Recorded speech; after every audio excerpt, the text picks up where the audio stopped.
Jeder Bohrer, je nach Stärke, braucht eine unterschiedliche Geschwindigkeit und unterschiedlich viel Druck. Jedes Material natürlich auch. Und das Schöne finde ich am manuellen Arbeiten, dadurch, dass ich ja hier hinten von Hand führe und hier die Geschwindigkeiten einstellen kann. Kann ich sofort nach Gefühl anpassen. Materialien werden heiß, ich will natürlich nicht, dass mir das Silber verglüht. Das spüre ich, das rieche ich sofort. Das wäre ganz was anderes, als würde ich das an der Tastatur tippen und den Roboter machen lassen. Das geht natürlich auch, aber dann arbeitet man nach Tabelle. Und hier arbeite ich von Hand, nach Gefühl.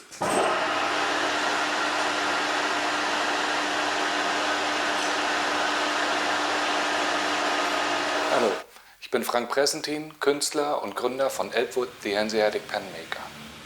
Frank Pressentin verwendet für seine Füller verschiedene Materialien wie Ebonit, Silber, Holz, Kupfer, Messing und sogar Gold.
Das ist mein Innenholzlager, das ist im Prinzip genau das gleiche, gespiegelt zu dem Luftlager. Und hier wandern die Hölzer je nach Dicke und nach Alter von unten nach oben.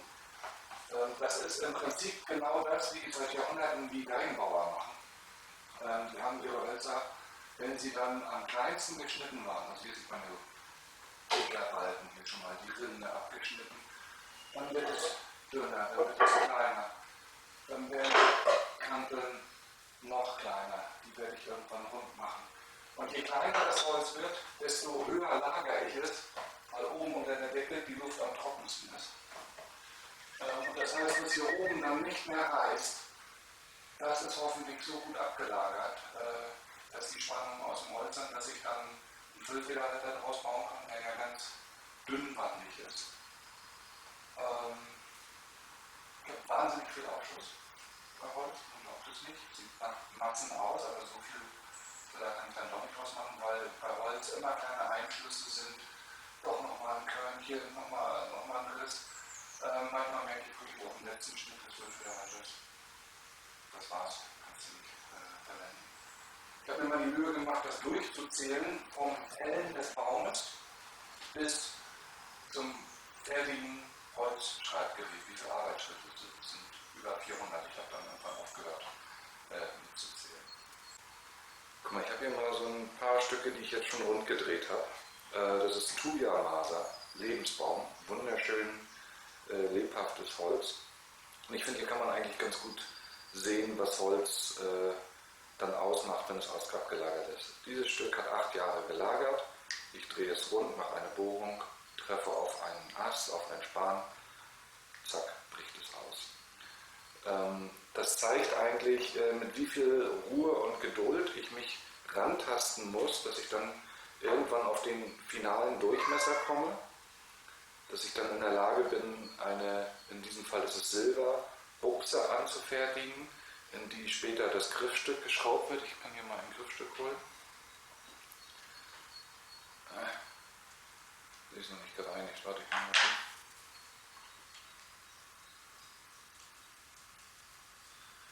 hier drin habe ich eine Silberbuchse verbaut, das Griffstück ist aus Silber, die Kappe auch aus Silber gefertigt und die Thuja-Maße ist hier oben wieder eingelassen. Es braucht Zeit, Geduld und Ruhe und einen schalldichten Raum, weil ab und zu, wenn das Holz dann reißt, dann schreie ich hier auch mal auf. Das ist dann gut, wenn keine Frauen und Kinder in der Nähe sind. Dann kriegt die Katze einen Schreck. Das ist Carlo, 5 Jahre alt. Und hungrig. Das ist ein Tierheim adoptiert. Ist hier gut angekommen.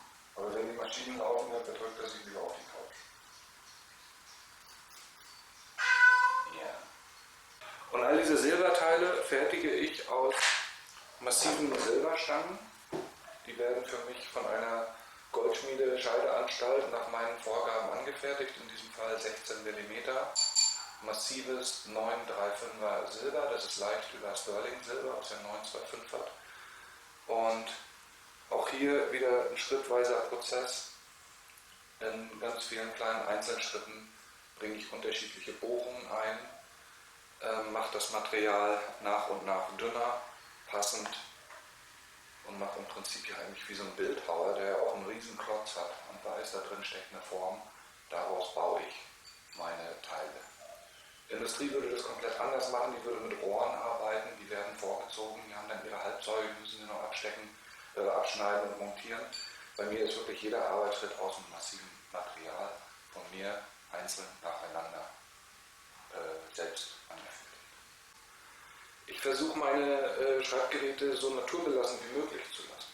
Also Holz könnte man ja theoretisch mit Epoxidharz, mit Sekundenkleber plastifizieren, tot machen sozusagen. Dadurch wird es haltbar, reißt nicht mehr, aber fühlt sich auch nur noch an wie ein Stück Plastik. Wenn ich Holz naturbelassen möchte, dann muss ich natürliche Öle nehmen. In diesem Fall ist das Leinöl. Das braucht wieder seine Zeit einzuziehen und zu trocknen und hat aber den großen Vorteil, dass es weiterhin aussieht wie Holz und sich auch so anfühlt wie Holz. Und jedes Holz hat ja auch unterschiedliche Eigenschaften. Die Thuja-Maße ist relativ dicht und fein und hat noch so einen sehr, sehr natürlichen hohen Harzgehalt. Den spürt man manchmal sogar. Wenn es heiß wird, dann spürst du, oh, wird auf einmal nochmal klebrig. Ich mag das. Weil wir ja gerade Lebensbaum, da steckt ja schon Philosophie an sich dahinter in dem Wort, und dann haben wir ein Schreibgerät, mit dem wir schreiben, häufig dann ja auch über unser Leben und wir spüren das. Und das ist mir ganz wichtig, das so spürbar zu lassen, weil nur so entsteht etwas Besonderes. Du hast gerade gefragt, ob es passieren kann, dass so ein Holzfäller auch mal reißt, sozusagen. Ja, theoretisch ja. Wie jedes Naturmaterial, wenn du es natürlich belässt, bleiben auch die Eigenschaften erhalten. Also wenn du zum Beispiel den Fehler machst, das im Auto auf eine Armatur zu legen, wo im Sommer die Sonne drauf scheint und eine irre Hitze im Auto entsteht, dann fängt auch dieses gut abgelagerte Material wieder an zu arbeiten. Mir fällt jetzt keiner ein, der das macht mit einem hochwertigen Schreibgerät, aber theoretisch kann das passieren. Das ist wie eine hochwertige Tischlerarbeit, wenn du dir vom Tischler einen schönen Tisch machen lässt. Auch da entstehen Spuren, die im organischen Material enthalten sind. Ich finde, die sind Bestandteil und liebenswert und sollten nicht verhindert werden. Ich habe auch in einigen Schreibgeräten noch kleine Einschlüsse, die ich nicht kaschiere. Die darf man spüren. Die machen was. Das ist wie so eine Langspielplatte, wer so auf Vinyl steht, der schätzt das leichte Rauschen oder was für kleine Staub noch die Natur da akustisch hinterlässt und zieht das der klinisch sauberen CD vor oder dem digitalen Material. So ähnlich kann man das so ein bisschen vergleichen. Es überträgt sich.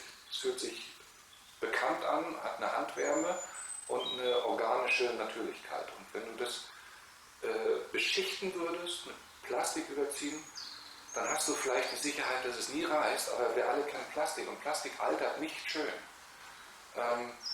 Das fühlt sich nicht natürlich an. Ich finde, natürliches Altern hat was damit zu tun. Da entstehen Falten im Holz, dann gleicht es mal so ein bisschen aus. Durch die Benutzung fetten wir das Holz ja die ganze Zeit mit unseren eigenen Händen. Und dadurch bleibt es auf natürliche Art und Weise schön und altert schön. Das ist ein Unterschied zu Kunststoff. Bei den Einzelanfertigungen kann man sich auf Wunsch das Metall aussuchen, die Feder, die Federfarbe, die Federstrichbreite, die Holzart oder eben auch gegebenenfalls Ebonit. Ich habe hier mal so einen Musterkasten vorbereitet, wo man wunderbar die unterschiedlichen Hölzer mit ihren naturbelassenen Eigenschaften fühlen kann, die Farben sehen kann. Und dann kann ich dir ja gerne mal ein Muster zusammenstecken. Darum geht es eigentlich, wie wenn du dir die Wohnung renovierst, sozusagen, kannst du und dir dann so einen Farbfächer besorgst, kannst du das hier probieren. Ich habe hier Kupfer und zum Beispiel Makassar-Ebenholz. Eine sehr klassisch warme Kombination. Ich würde jetzt hierzu nicht unbedingt zu einer silberfarbenen Feder greifen, sondern würde eher eine roségoldfarbene Feder einsetzen. Und dann habe ich ein gutes Gefühl, wie fühlt sich Kupfer in der Hand an, wie fühlt sich Makassar-Ebenholz an, was passt zu der Feder dazu. Wenn diese Kombination steht, dann fange ich an zu arbeiten. Das geht so weit, dass Kunden mir Hölzer schicken, die abgelagert sind, zum Beispiel Opas alter Tisch.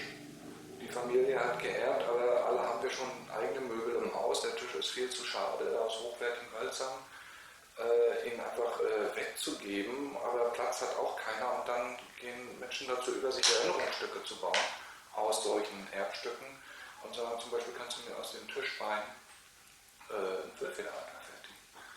Oder habe ich vorhin erzählt, ein spannender Kunde hat sich einen Sextanten aus Messing, der ihn an seinen Großvater erinnert, einschmelzen lassen und lässt sich daraus einen Messing-Füllfederhalter bauen. Also ich merke so einen Trend, der geht dahin, dass Menschen an geliebte Menschen sich erinnern wollen mittels Gegenständen und zum Beispiel Schmuck einschmelzen, um die Steine wieder zu verwenden, auf Schreibgeräten oder eben aus Hölzern, aus Metallen. Ist so eine neue Erinnerungskultur, die ich total spannend finde als Künstler.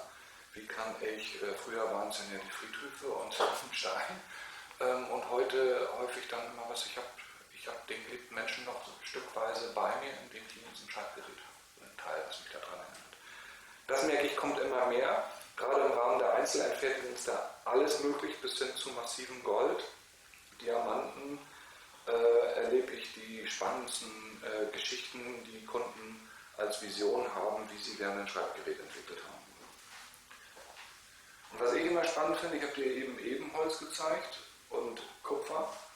Wenn du Ebenholz und Silber kombinierst, ist ja also gleich einen völlig anderen Charakter. Ich liebe diesen Kasten auch für mich als Inspirationsquelle, um immer mal wieder Einzelstücke für mich zu fertigen, für Ausstellungen oder auch Sondereditionen zu planen und zu entwickeln. Neben den eben gezeigten edlen Hölzern, wo ja einheimische Hölzer dabei sind, wo ich die Bäume tatsächlich selber geschlagen habe, aber auch exotische Hölzer, die ich dann aus dem zertifizierten Holzhandel hier in Hamburg beziehe, finde ich Ebonit ein wahnsinnig spannendes Material.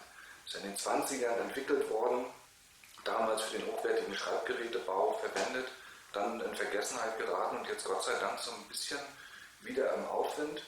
Ein natürliches Material aus Gummi vom Gummibaum gewonnen, Kautschuk gehärtet in einem Vakuumisierungsverfahren. Und das Schöne ist, es gibt zwar nur noch 3 Manufakturen weltweit, die Ebonit herstellen, und ich behaupte mal, die beste von den 3, das ist die Schöneberger Ebonite-Manufaktur. Die sitzen in Hetzacker an der Elbe. Da fahre ich dann immer hin, ziehe mir die mir am besten gefallensten Stangen aus dem Regal, dann trifft Freude auf Pleite. Ich habe den Materialschrank gefüllt, bin happy. Und wenn ich dann schon an der Elbe bin, dann gehe ich noch um die Ecke in Zanderangeln mit dem Geschäftsführer, der Gott sei Dank die Gegend kennt. Da ist eine Arbeitsfreundschaft entstanden.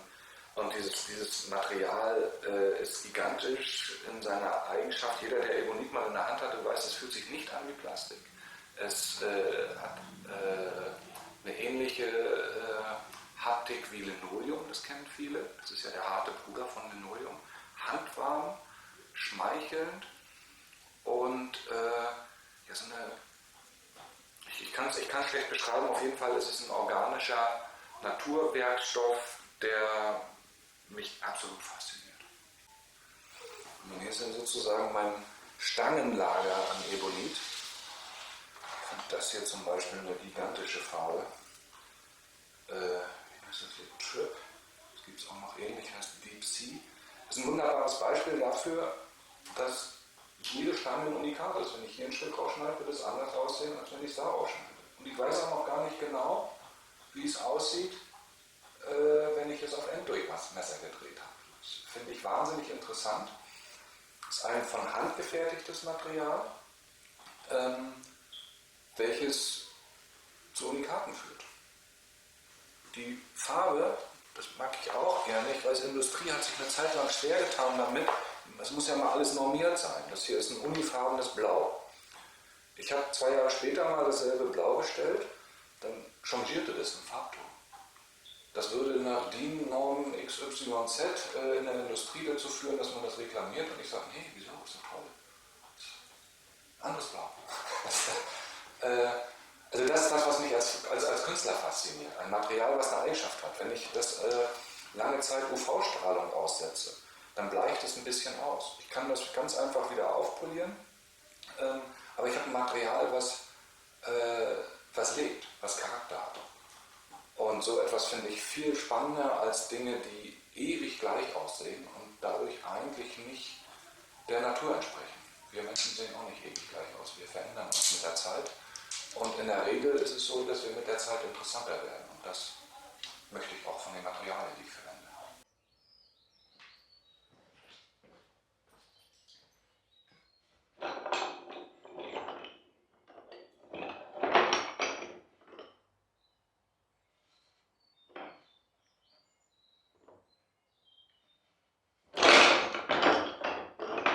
Auf das richtige Material kommt es an. Hier sucht der Künstler aus seiner Schatzkiste die besten Hölzer für den Füller aus.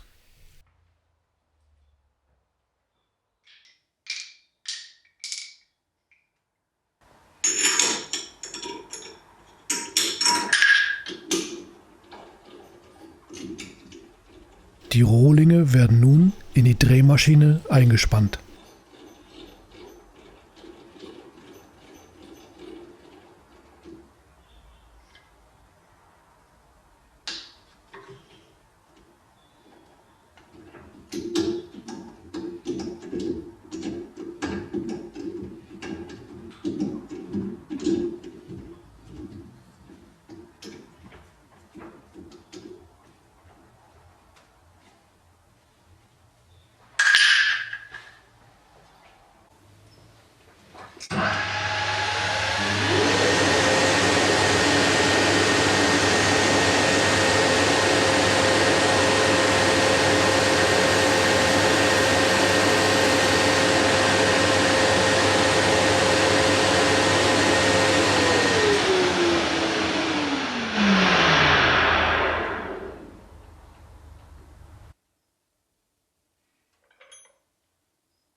Ein Zentrierpunkt wird gesetzt.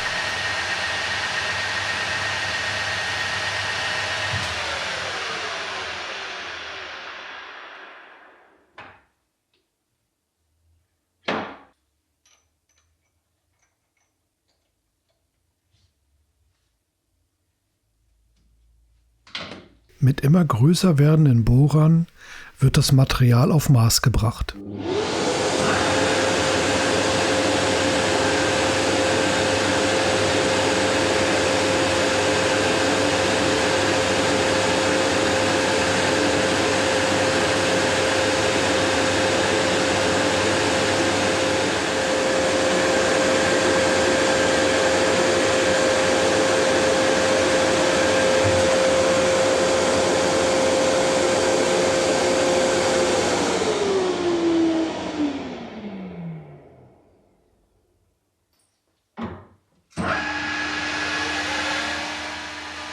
Noch einmal die Schnittkante versäubern.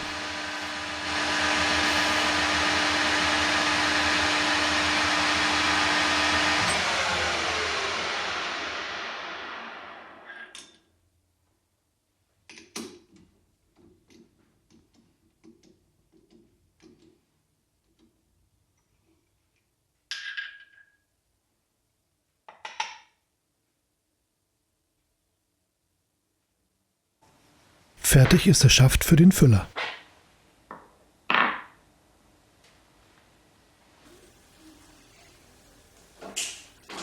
Vom Holz zum Silber. Nun spannt Frank Präsentin die Silberstange in die Drehmaschine.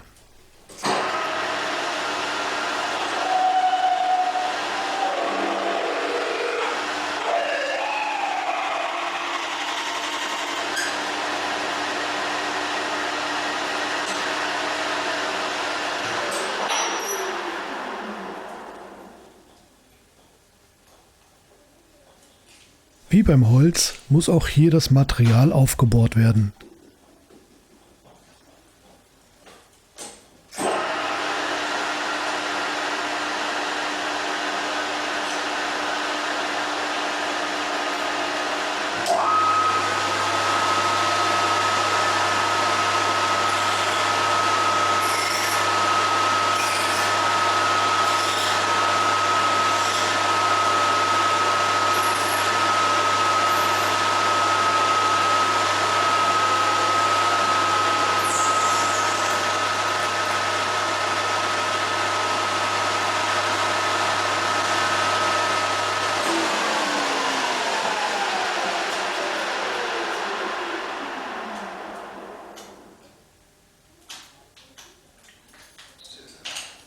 Das ist eine alte Weiler LZ330 von 1967. Weiler ist ein noch existierender deutscher Werkzeugmaschinenhersteller.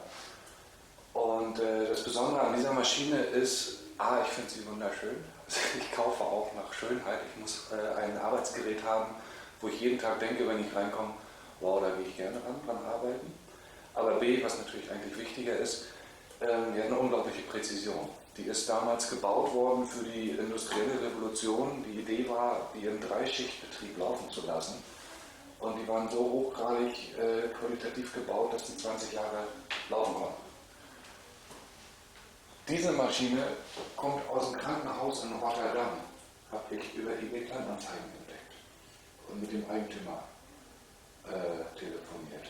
Und der hat sie gelobt und ich fand sie schön. Und tatsächlich ist es ja so, im Krankenhaus laufen die nicht im Dreischichtbetrieb. Da hat der Hausmeister Heizungsventile mit repariert oder irgendwelche Muffen, Wasserhähne.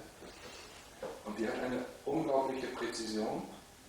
Sie ist abgelagert, sprich auch eine Maschine wie Holz, ist ja aus Guss und das Gussbett braucht Zeit, Hitze, Kälte, Zeit, Ruhe, um sich abzulagern. Und sie hat eine unglaublich präzise Geometrie, ist eigentlich überdimensioniert für die Werkstücke, die ich fertige. Ich arbeite ja immer nur hier vorne in diesem Bereich. Sie können bis zu 70 cm zwischen den Spitzen bearbeiten. Aber auch das führt natürlich dazu, dass ich von einer wahnsinnig schweren, präzisen Maschine nur den kurzen, präzisen Bereich nehme und das hilft mir bei allem, was ich mache, so wie jetzt hier eben in massives Silber zu bohren. Ich glaube, du hast auf den Aufnahmen gesehen, das geht hier ziemlich leicht oder sieht ziemlich leicht aus, wie in Butter und macht hervorragende Passung.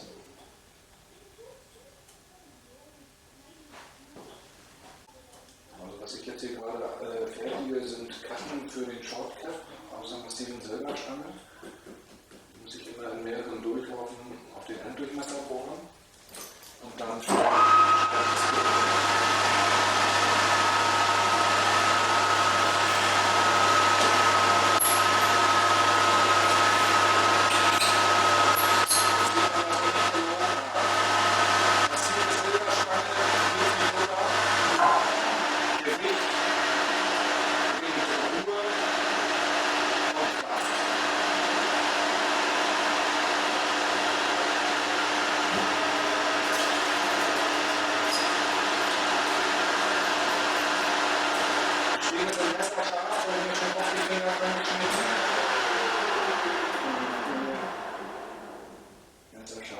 massives Silber und hier an den Kanten, da kannst du Papier mitschneiden.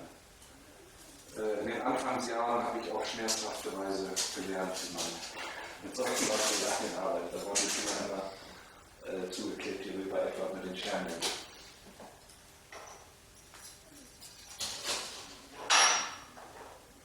Jetzt schneide ich noch ein Gewinde. Das sind sogenannte sogenanntes Dreiganggewinde. Das heißt, dass 3 Gänge parallel nebeneinander geschnitten werden. Und das führt dazu, dass ich mit nur einer, maximal 1,5 Umdrehungen die Kappe aufsetzen kann. Ich möchte später den Schreiber sehr schnell startfähig haben und nicht erstmal ewig drehen.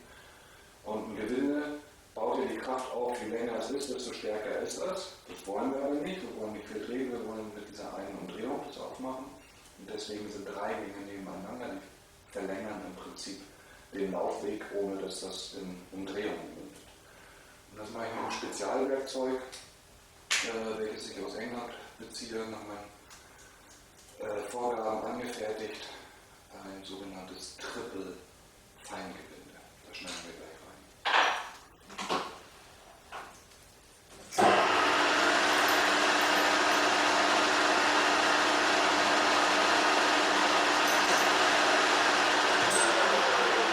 Jede Kappe bekommt eine leichte Phase. Das erleichtert mir das Schneiden des Gewindes und führt am Ende auch dazu, dass wenn die Kappe auf das Griffstück gesetzt wird, welches ebenfalls eine Phase hat, dass die Kappe luftdicht abschließt, sich ordentlich zentriert und abschließt.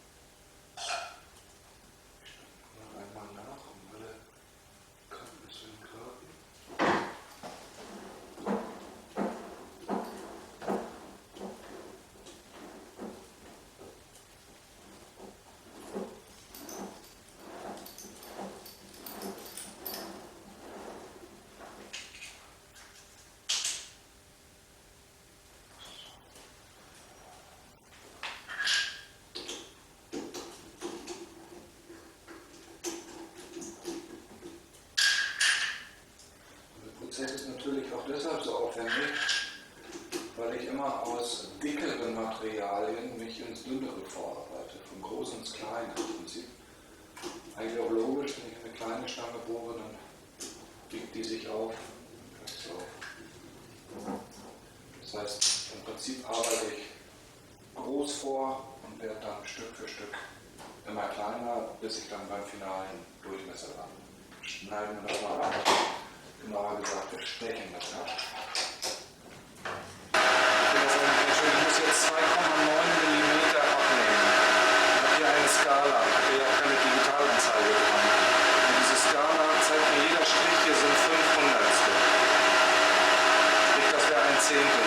Groß zu groß und immer ein Zehntel. Jetzt will ich einen Millimeter abnehmen. Also kann ich hier 10 Zehntel und 1 Millimeter eingestellt. Ich kann mit dieser Skala sehr präzise arbeiten. Das ist das so.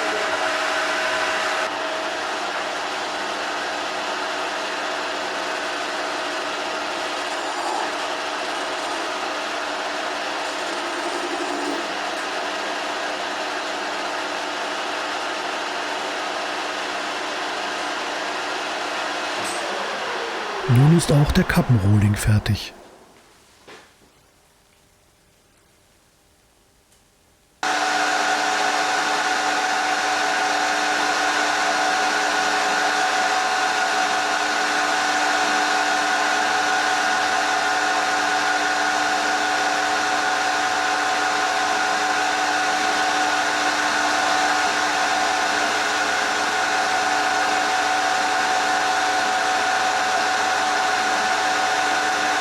Nun muss alles noch auf Maß gebracht werden.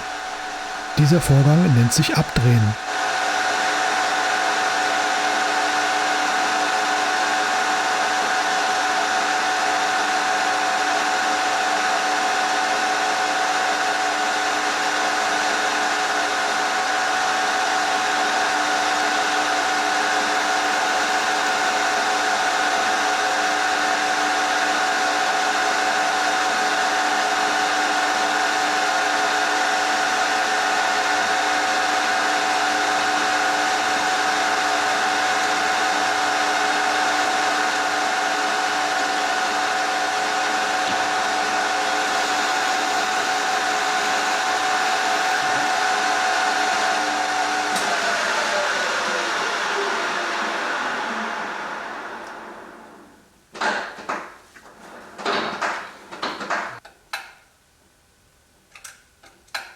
Genaues Arbeiten ist hier unerlässlich.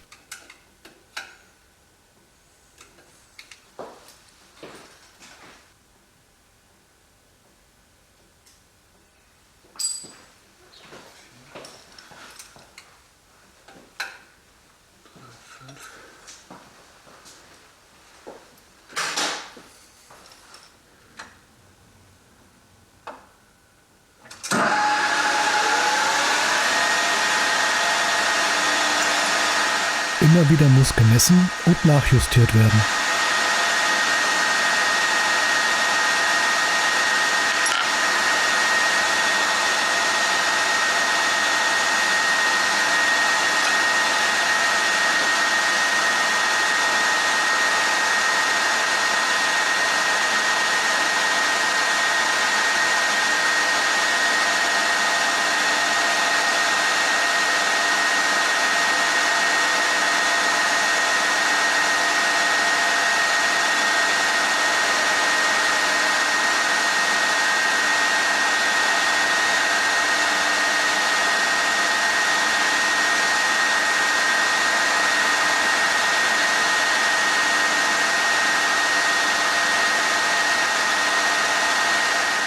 Die Schritte werden immer feiner.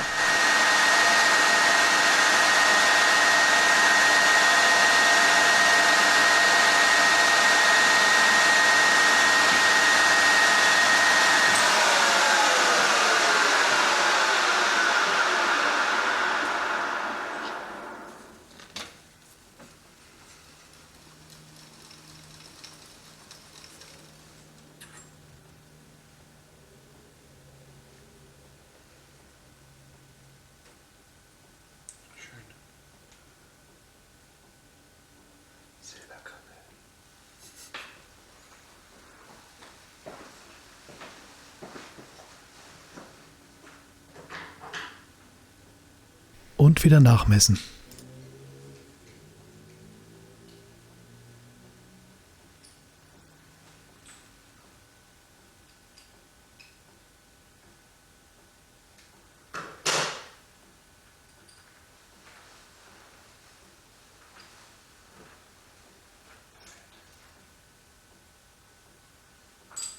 Juhu.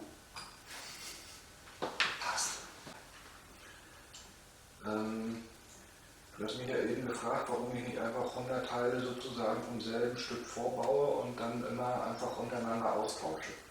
Also erstmal sind 100 Teile für mich schon sehr, sehr viel als Einzelkämpfer. Ich schaffe nicht mehr als 200 Schreibgeräte insgesamt im Jahr zu fertigen, weil ich eins nach dem anderen baue. Und ich baue sie tatsächlich auch eins nach dem anderen, eigentlich wie ein Tischler. Ich gehe immer aus von den Stücken, die ich habe und fertige darauf die anderen Stücke an. Das hat was mit dem hohen Handarbeitsanteil zu tun. Und es geht mir darum, ich komme mal dicht ran, gerade bei dem Holzstück, wir wollen ja hier einen möglichst nahtlosen Übergang vom Silber auf das Holz. Und das Griffstück soll schön sanft reingeführt werden. Und dazu, jetzt sieht man schon, muss ich das Gewinde in dieser Kappe noch nacharbeiten, dass es dann perfekt auf dieses Griffstück angearbeitet ist und wir am Ende einen wunderbar bündigen, luftdichten Abschluss haben zwischen Kappe, Griffstück und Schaft. Ich habe ja hier wieder keine Digitalanzeige. Lange recherchiert, bis ich dieses tolle Zubehörteil gefunden habe. Das zeigt mir Millimeter an. Jetzt gehe ich auf 23, 1, 2, 3, zack.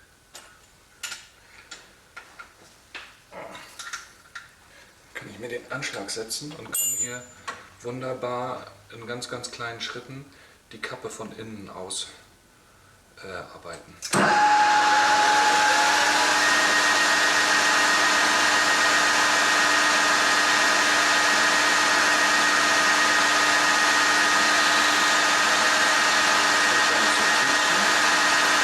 Nur Zehntelmillimeter voran.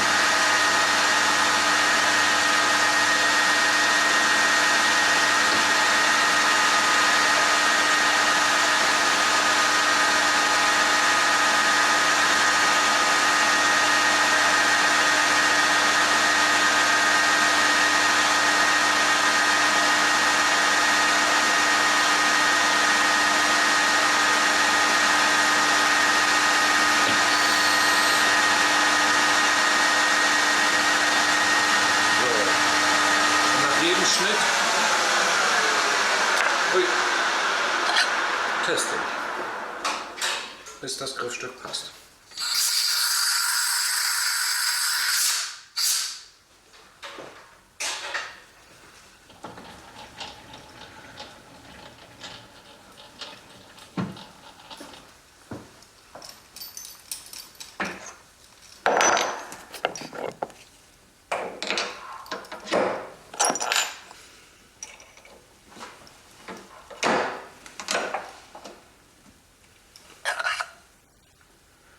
Ich schneide das Gewinde, was da drin ist, noch den Ansatz noch mal einmal an, damit es auch wirklich schön weich läuft.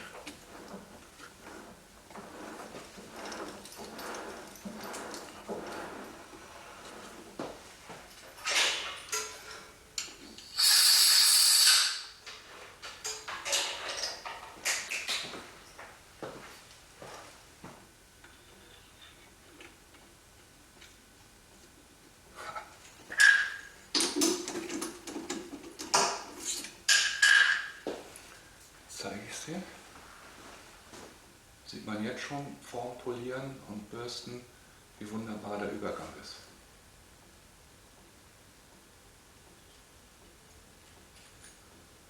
Ich habe die Führung durch das Griffstück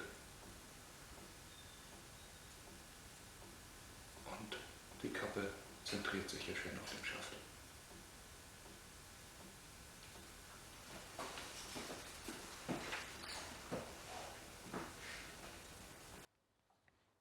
Der Holzschaft wird nun mit Leinölfirnis bestrichen.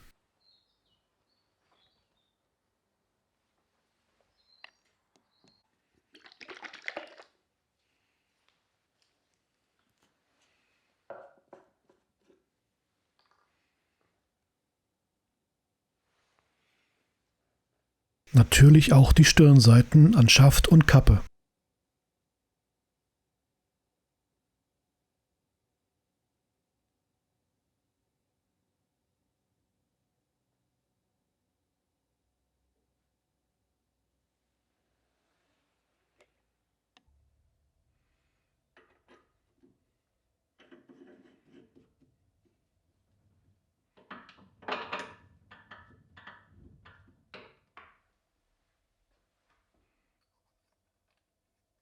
Die Silberelemente werden gebürstet und nicht poliert, damit sie ein mattes Finish erhalten.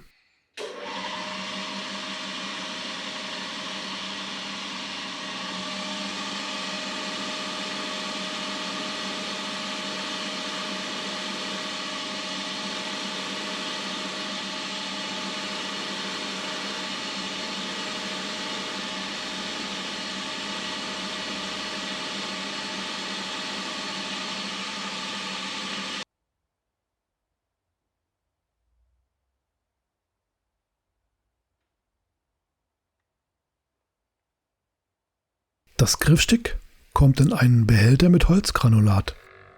Dieses Vibrationsverfahren nennt sich Verdichten. Das Griffstück wird anschließend hochpoliert sein.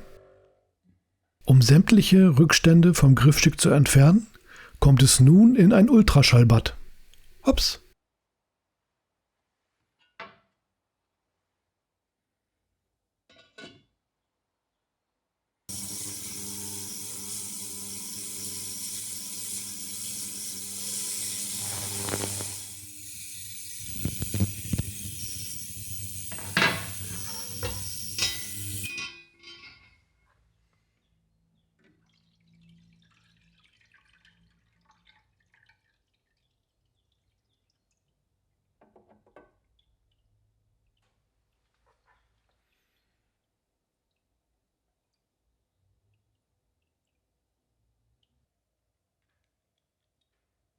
Jetzt kann der Füller zusammengebaut werden.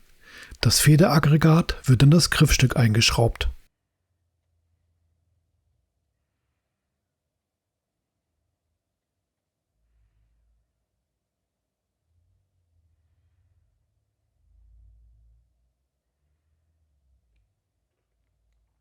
Der Tintenkonverter wird eingesetzt.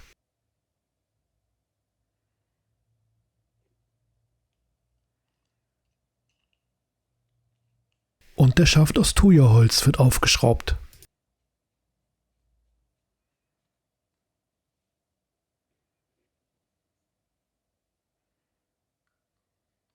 Zum Schluss kann die Silberkappe aufgeschraubt werden. Fertig ist der Füller aus Thuja-Holz mit Silberelementen. Ein Unikat. Hat euch das Video gefallen? Gebt gern einen Daumen hoch und abonniert den Kanal.